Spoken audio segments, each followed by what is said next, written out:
We'll break down the highs and lows of the Reds series, preview a pivotal matchup with the Brewers, and ask the big picture question: should Don Kelly's record be the new baseline for what this team is becoming?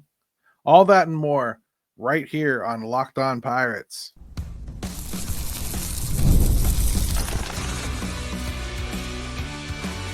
You are Locked On Pirates, your daily Pittsburgh Pirates podcast. Part of the Locked On Podcast Network, your team every day. Today's episode is brought to you by FanDuel. Football season is around the corner. Visit the FanDuel app today and start planning your futures bets now. Welcome to Locked On Pirates. I'm Gary Morgan. Pirates just wrapped a roller coaster series against the Reds. Paul Skenes looked like an ace. The bats showed life, and then, Sunday happened. Now they head into Milwaukee to face the division leaders. But as the season winds down, one question looms larger than any scoreboard. Is Don Kelly quietly building the foundation for 2026? Let's dig in. Reds versus the Pirates. Pirates split the 4-game series with the Reds showcasing both dominance and vulnerability in the same exact series.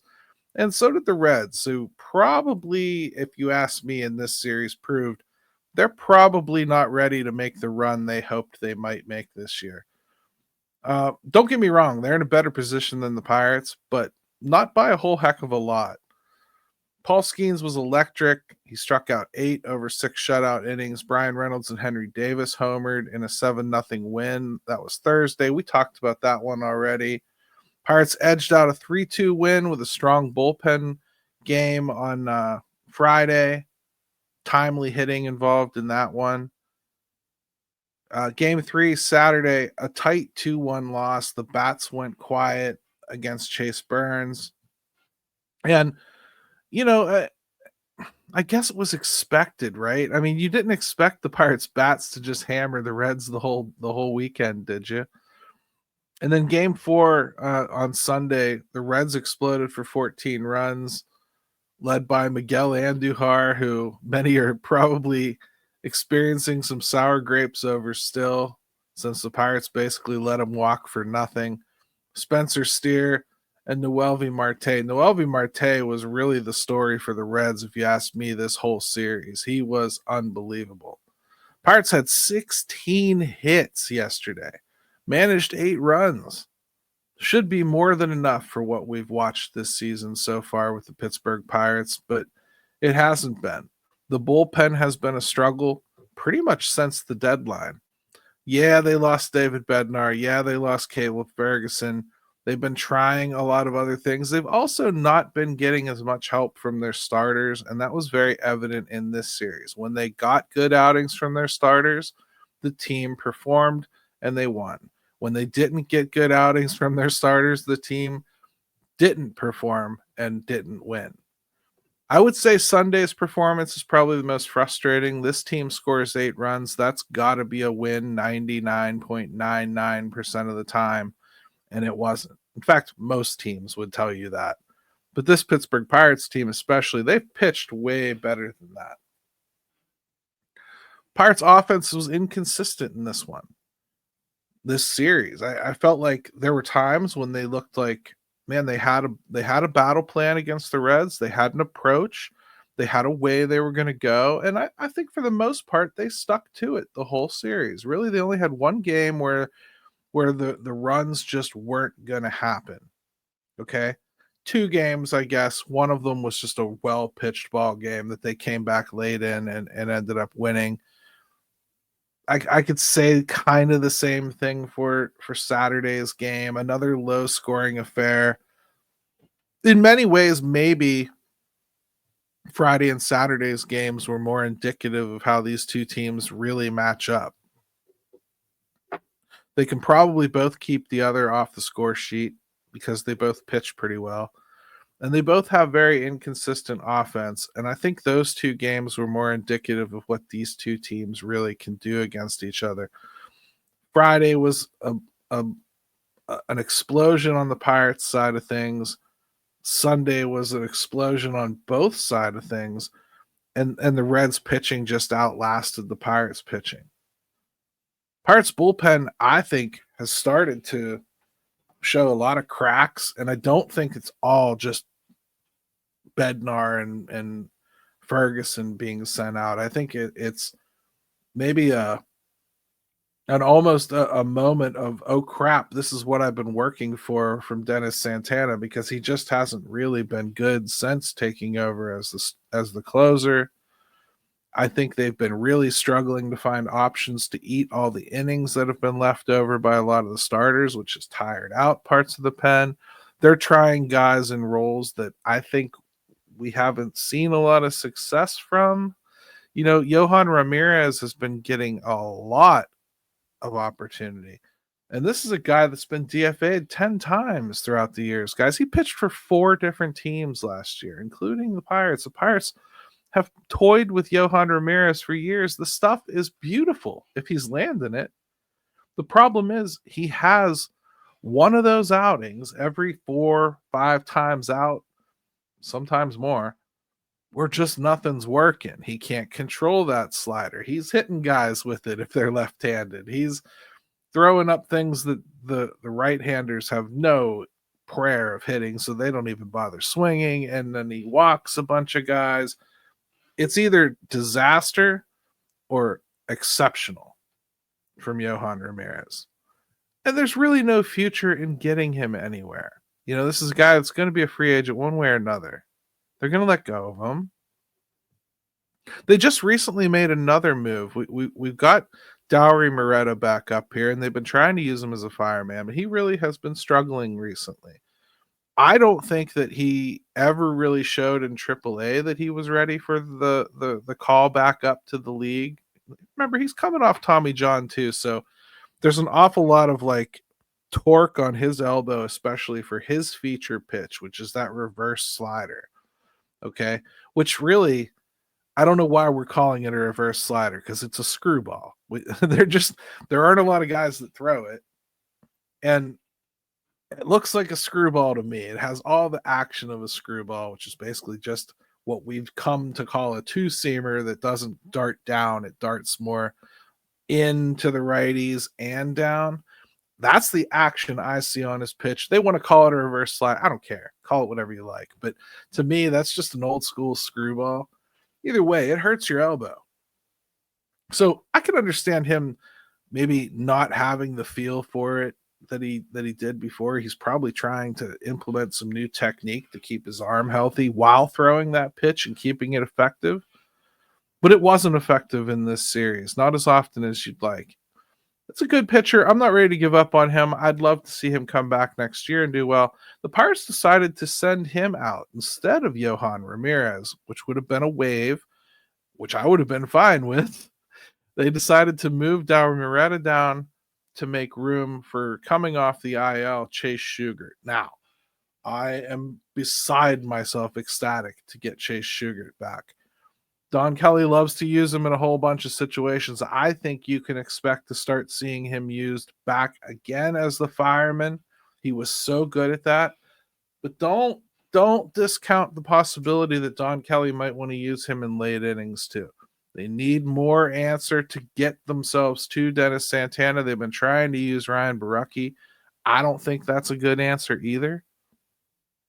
They're going to have to make some definite changes to the roles for guys. It's not just about finding who's going to close. You got to find out how you're going to get to the closer. That's something that they've completely dismantled here with moving on from David Bednar and Caleb Ferguson. Those two were eating 7, 8, 9 innings a lot, along with Dennis Santana. Well, you've taken most of that away, so now you've got to reform that unit.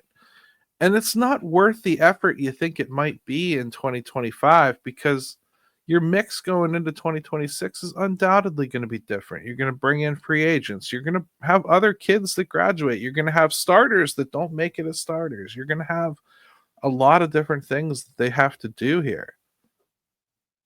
In fact, the rest of this season, they're going to have to spend some time onboarding more of these starters. I was kind of hoping we'd start seeing that this weekend. I think we're looking at Bubba probably probably waiting for the next homestand, to be honest, which is like next week. I don't think you're going to have him debut on the road, but that's going to come sooner than later, even though he hasn't looked like he deserves the call-up recently.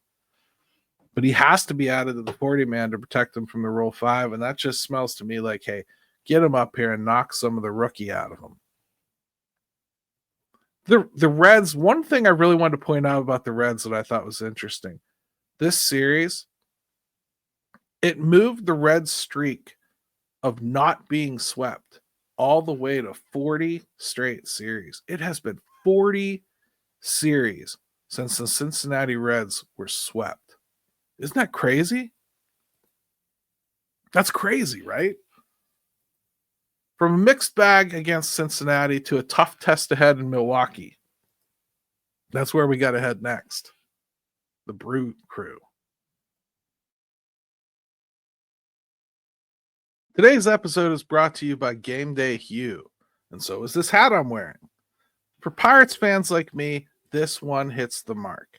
Gameday Hue makes clean, no-logo gear with team-inspired colorways for every pro and college fan base.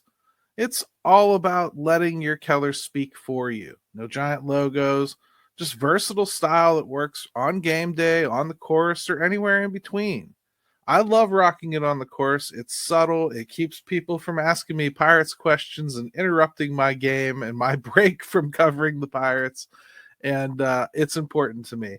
I also love their gloves. I love them so much. It's actually in my bag instead of here to show you, but beautiful. And they split them up by split shade. They're made for the golf course. They're the perfect gift for a fan who has everything. Right now, you can get 15% off with code MLB15 at GamedayHue.com. That's GamedayHue.com. The code even stacks on bundle deals, so now's the time to load up. Let your colors talk, because colors speak louder than words. That's GamedayHue.com, code MLB15.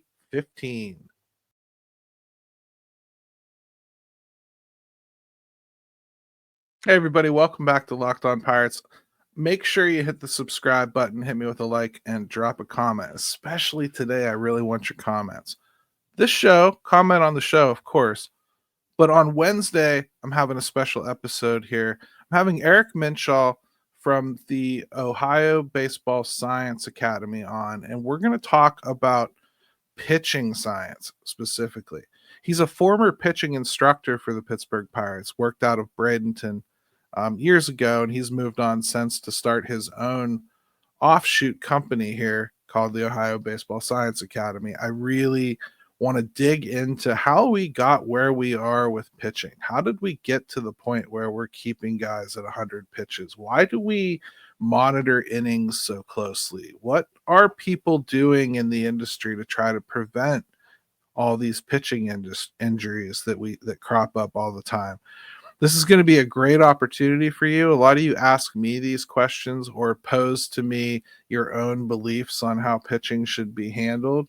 This is your opportunity. Get me your question. I'm going to be recording this interview tomorrow at some point. So the sooner you get me those questions, the more likely it is that I can include them in the episode and make sure that your questions get answered. This is a good opportunity, everybody. Please jump on board and make sure you do it. Find me anywhere on any socials or drop it right here on YouTube. I'll make sure that I get them included if I can. The Pirates head to Milwaukee to face the NL Central leading Brewers, who are red hot starting tonight. First game is going to be Andrew Heaney versus Jose Quintana, old friend Jose Quintana. The win-loss record doesn't mean an awful lot for starting pitchers. We've talked about that before. Playing on the Brewers, you're going to have a good record probably, and Quintana does at 9-4 with a 3.57 ERA. Andrew Heaney, you've seen him struggle recently, 5-9, 4.77 ERA. Can't imagine many of you thought he'd be here for this series, but he is. The Brewers lead the season series between the Bucks and the Brew Crew with a 4-3 record.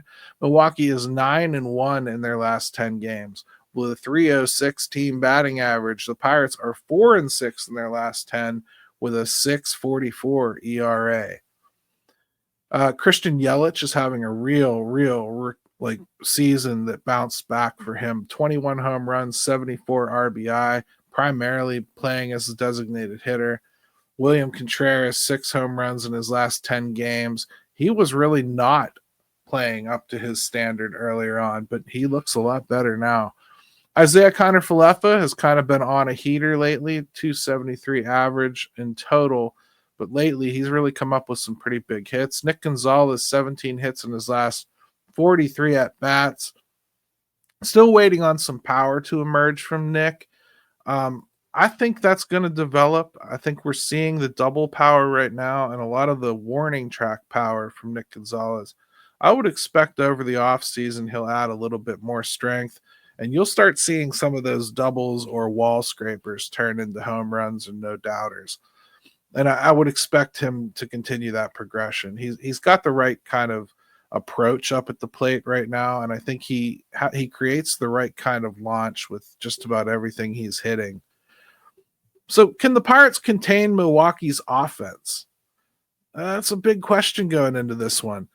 I would normally tell you, yeah, the Pirates have a really good shot to do that because the Pirates have been really, really good pitching all year. But I don't think that's been the case in this past couple weeks. There's been a lot of shakiness.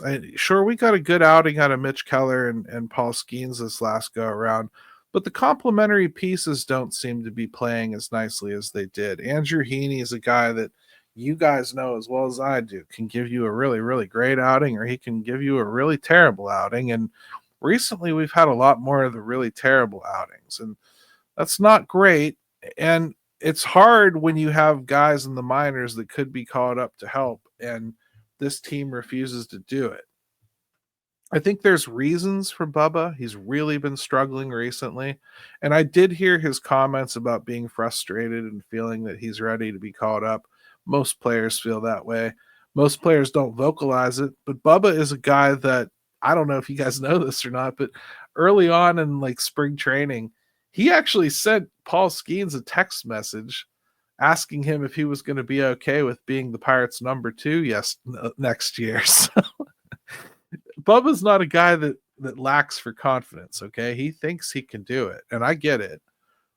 I think we're going to have some growing pains up here. That does not mean that I think they shouldn't call him up. I think you have to start that process, but I do think you're going to have some growing pains. There was part of me that thought there's a good shot he gets called up for this Cubs series coming up on the weekend. Now, I'm kind of backing off of that a little bit, and I'm feeling like they're going to push it to home. And I wouldn't even be 100% sure that they would look at it as a traditional start. They might let him be the first pitcher out the gate, but I think you're probably expecting Bubba to give you 3 or 4 innings at this point. And I'm not 100% sure this bullpen can manage it. There was some talk about going with a 6-man rotation. Well, here's the problem. If Bubba's your 6th guy, and you're going to keep Andrew Heaney in there, and you're going to continue to go with Mike Burrows, who's struggling to get past the 5th and not have a blow-up inning every once in a while. If you're doing all those things, and Johan Oviedo's already been sent back down, so we're already sitting at 4 right this second, right? We just went with Braxton Ashcraft in a starting role the other day. There's already a little bit of a taxing of the bullpen going on. If you go with a 6-man rotation, well, now your bullpen gets even smaller. Now, instead of 8 bullpen arms, now you've got 7. And yeah, you can fart around with that and use your off days to kind of make that extra starter a piggyback here and there, or a bulk guy. But what if you don't need that bulk guy all of a sudden? There's a lot of weird stuff that happens when you start playing around with 6-man rotations and whatnot. We're already seeing the Pirates really willy-nilly moving guys up and down. Like, I wouldn't have sent Johan Oviedo back down after that one start. Yeah, it was terrible. It was a terrible start. It was. He went down and in turn took his next start in Indianapolis, did fine, looked really good. This isn't a guy that has not proven that he can't do major league hitting, right? This is a guy that I think you should have maybe been a little bit more, I don't know, understanding or forgiving of his first outing. And then we wouldn't have had to have the Braxton Ashcraft start the other day. You get what I mean? But they created this situation because they're sending guys back down so quickly after one opportunity, after two opportunities, whatever. They're creating this situation where they're running into not being able to call these guys up because they have to be down there for 15 days before you can call them back up. So when you make a decision like that with Johan Oviedo, it's not like you can call him up for the next start. And when you do it with 2, 3, 4 guys, well, now you're creating a situation where, like, you've got a ton of guys that should be options for you, but they're not because you've put them into a time crunch. It would have been smarter, if you asked me, to just be patient with Johan Oviedo and leave him up here and let him just continue to have the role. If you were going to send him down, well, it would have made more sense to me to call up Bubba Chandler or Hunter Barco to replace him and allow that process to start playing out. That's not what they've done. And they've got themselves set up where the next time it comes up here is Thursday. Well, Thursday's the 14th. Let me tell you why Bubba won't get called up for that. First, he just pitched Sunday, so it would be 4 days rest. That's not enough for Bubba. You'd want him to go Friday. Well, he couldn't come up Thursday because Thursday is the 14th. The 15th is that next deadline where if you call him up past that, they actually get the full PPV value for 2026, which means they would still have rookie eligibility. The Pirates would still have the ability to win a draft choice because of the way Bubba performs in 2026. So you'd be stupid to just not wait the extra day, right? So that tells me we're probably barreling towards another bullpen on Thursday, another bullpen outing. Now, it doesn't matter, the wins and losses and everything. What does matter to me is wasting your opportunities to get your eyes on your rookies, to understand the bigger box of building blocks that you might have going into 2026. I don't think you go into that hoping these guys work out. I think you go into it with a little bit of an educated guess that you've built through 2025. As the season winds down, though, it's time to ask a bigger question about the Pirates' trajectory. And that's really got a lot to do with Mr. Don Kelly.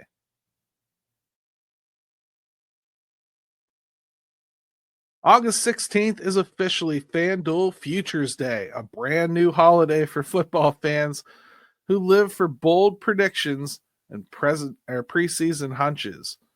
For just 24 hours, FanDuel is giving you deals on NFL season predictions. So whether you're calling your MVP, eyeing a long shot division winner, or ready to crown your Super Bowl champ before week 1 even kicks off, this is your moment. So take a flyer on the MVP race. Go ahead and give it to Aaron Rodgers. You know you want to, Steelers fans. Visit the FanDuel app today and start planning your futures bets now, because Futures Day is one day and one day only. FanDuel, play your game.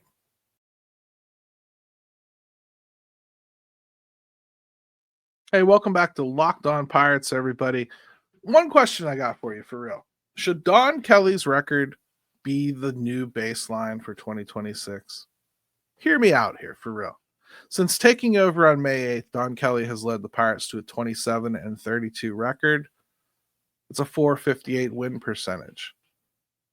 Derek Shelton started the season 12-26. That was a .316 win percentage.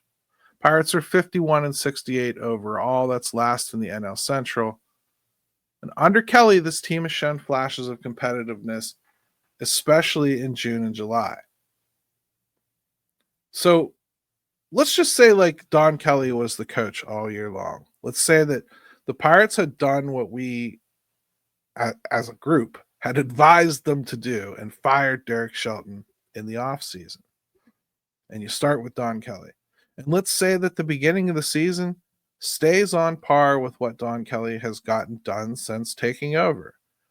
Is a 458 win percentage a realistic baseline for this team? Like, I'm not saying that we would be happy with the performance. I'm not saying that we wouldn't still be calling for Ben Cherington's head. I'm not saying that we would be satiated by a 458 win percentage. But if they're right there, hovering within striking distance of 500, given what we know they did in the offseason last year and the tools they came to the table with, if Don Kelly had started with a clean slate and that's what he had produced at this point,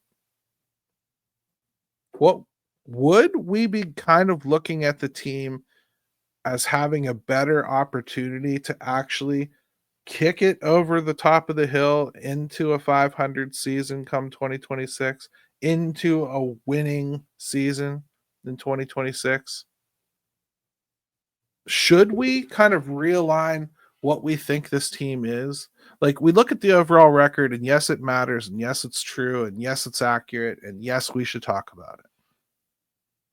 But should we also parse it out and kind of focus more on what Don Kelly has done with the team versus the overall picture? Was Derek Shelton that bad of a manager that we can legitimately say he cost them wins at the beginning of the season and Don Kelly would have gotten some of them? That's what I'm asking you. It's easy to look at what he's done and feel better about it.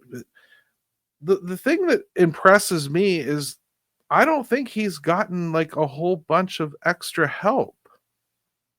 He's gotten Spencer Horwitz back, and Spencer Horwitz has really been picking it up recently.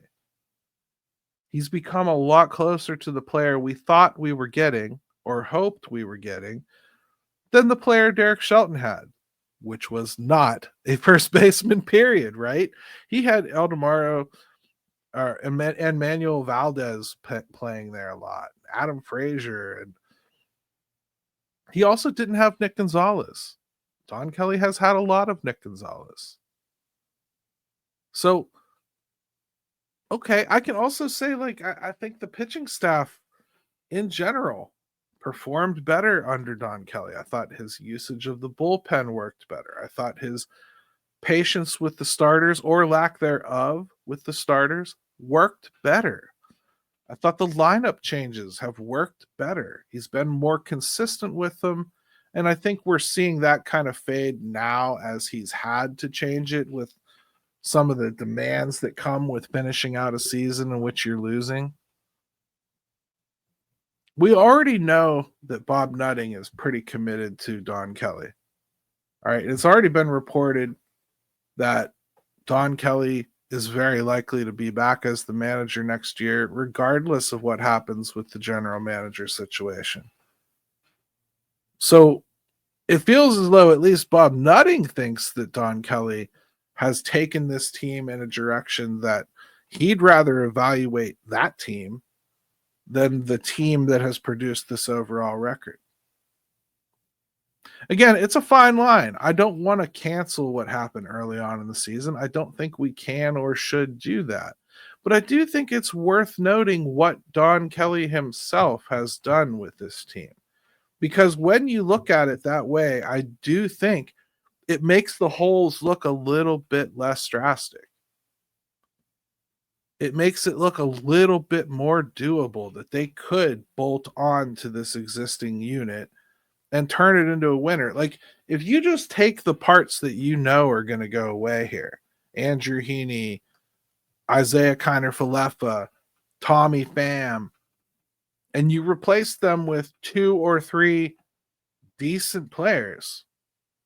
I mean, just a pedigree, a step above all 3 of them. I don't think you're talking about mega contracts there. But I think Don Kelly's shown us that that sort of thing might be enough to get them to 500.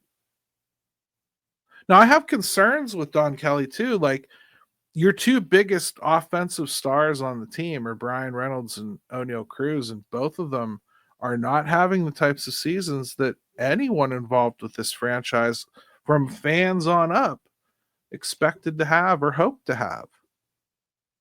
So I'm a little concerned that he hasn't found a fix there. I'm a little concerned he hasn't found whatever the secret science is that helps get through to O'Neal Cruz, the one that turns him into the guy that hustles for the entire game, the guy who that turns into the one that takes the extra base, that one that turns into the guy who's getting good reads and jumps on balls and doesn't look like he's lazily trying to pick up a ground ball and focused the whole time. Like, we get that in little spurts, and man, is O'Neal Cruz an impressive player when he's playing like that. Why can't Don Kelly get that out of him more? Is there a coach who could? I don't know. And I think it's apropos. Like, you come off of that series with the Reds where everybody thought Tito was going to come in, Terry Francona, and just completely changed everything with the Reds and changed the mindset and get these guys fired on all cylinders and playing for each other and just doing all the small market winning that Terry Francona has done. And I didn't see it. I didn't see it. And I was actually on Locked On Reds. I was following their post game after Friday's loss to the Pirates, and it was unbelievable how many people were commenting on their live stream about how badly Terry Francona has done this year. I don't watch them every day, so I can't guesstimate what that looks like to them. It's probably as simple as relievers aren't being effective. That tends to be 9 times out of 10 what people think is bad managing, or the lineups aren't what they expect, or they're sticking with somebody too long playing somewhere. But I don't see the same well-coached, timely hitting Terry Francona teams that I've seen with the Guardians for years and years and years. So I hesitate to sit here and pretend that I think Don Kelly should or could be doing X, Y, and Z with these two guys.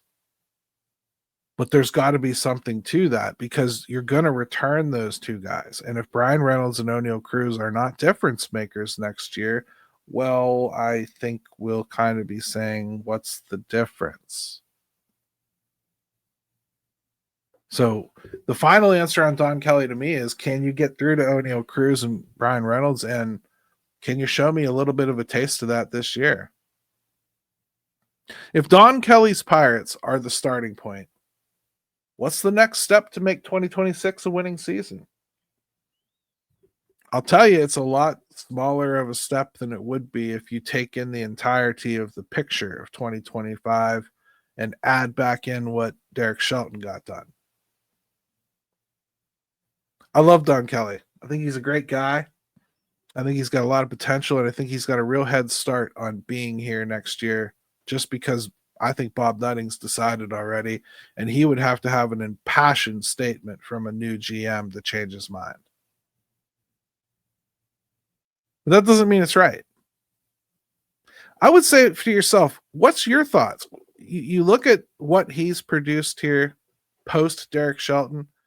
If that were the entire picture, if he had produced a .458 win percentage at this point with this unit, and he had gotten the opportunity to do it from day one, would you be calling for his head too? Or would you be feeling like he did the best he could with this team, let's move forward?